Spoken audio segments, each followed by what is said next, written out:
What's happening, guys? And welcome back to the channel. And last night, once again, that man, Kepa Arrizabalaga, was the penalty shootout hero, saving the crucial spot kick from Nakamba as we advanced 4-3 on penalties after a 1-1 draw with Aston Villa to set up a fourth round tie at home to Southampton. Yeah, it was a close shave. I mean, we could have easily lost that game in the 90 minutes. I think Emi Buendia had a great chance towards the end where he put one over from a pullback. And, you know, the performance was quite disjointed, but with the early round of the cup, it's just all about getting through. And it was to be expected, you know, with a whole raft of changes. Thomas Tuchel said in his presser the day before that there were going to be a lot of changes, and that's exactly what we saw. It was great to get a first glimpse of Malang Sarr, and I thought he did quite well. Obviously, the summer signing from a couple seasons back, and he'd been on loan at Porto. I thought he did okay.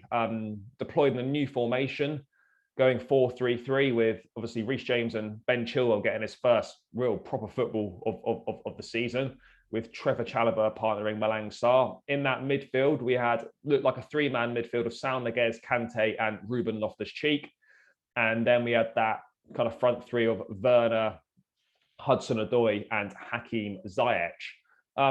Yeah, it had been billed as a big opportunity for some fringe players to kind of make a bit of a name for themselves. I mean, I thought they did okay.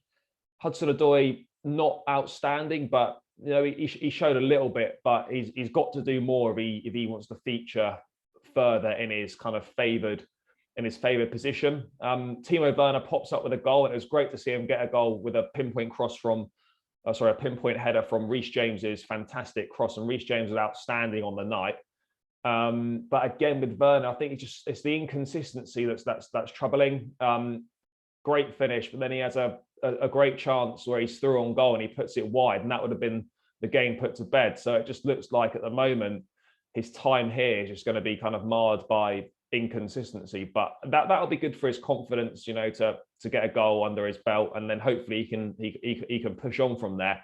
But I have to say, out of the fringe players, the star of the show was Ruben Loftus-Cheek, deployed what looked like in the deepest role in the three-man midfield. I thought he was probably the best player on the pitch. He was absolutely outstanding. You know, some great passing, breaking play up, and not playing in his position. That was probably his best performance since he kind of broke through under Maurizio Sarri. And if he can continue to deliver that level of performance, then he'll definitely have a role to play. He'll definitely have a part in the squad this season. You know, we're going to have a 60, 70 game season. There's going to be injuries. There's going to be suspensions, etc. So he will play a role, and we just need to see that consistent level of performance from him.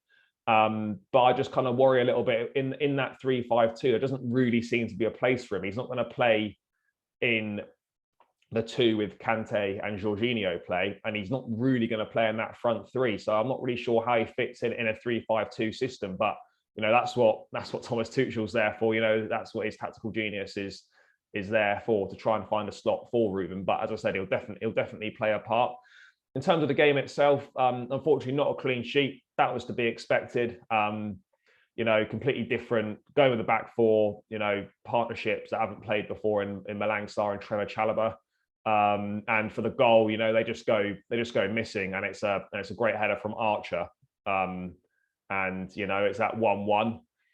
And you know, heading to the penalty shootout, as I mentioned, we were lucky to kind of make it to the penalties in reality, but once you get to the shootout, it's anyone's game. And yeah, Kepa, once again, as I said at the top of the video, coming up trumps with pulling off the vital save. Obviously, Ashley Young hitting the bar was the first miss for Aston Villa, and then Nakamba with the crucial second miss that Kepa does brilliantly to save. And he's got a great record in the shootouts. And you know, he's come under a lot of stick in the last couple of years. I thought it was very good in the Maurizio Sarri season. Things started to go a little bit sour for him under Frank Lampard.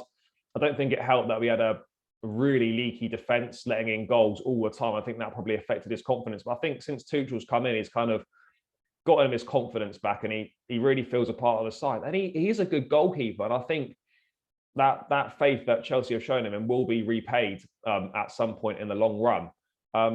Just a couple of other mentions for a few players. I thought Saúl Ñíguez again his first minutes since he was hauled off at half-time in the corresponding league fixture against Villa. I thought he did okay. He still needs to do more, but it's early days for him in his Chelsea career. And he will settle into the Premier League. He'll settle into what's required from Thomas Tuchel and from that system. And I expect, again, he'll have a role to play as well.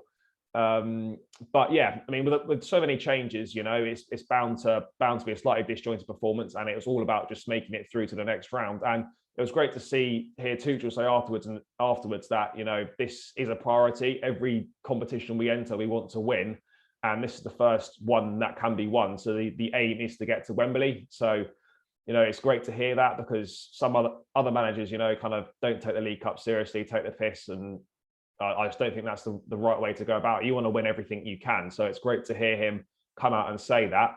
And, we march on to the 4th round of the Cup at home to Southampton. So hopefully we can progress into the latter stages of this competition.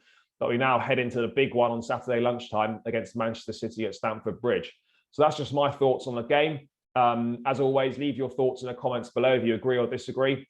Make sure you smash a like on the video. If you're new around here, make sure you subscribe to the channel. We're pushing towards 100 subscribers, so make sure you do subscribe, and I'll catch you in the next one.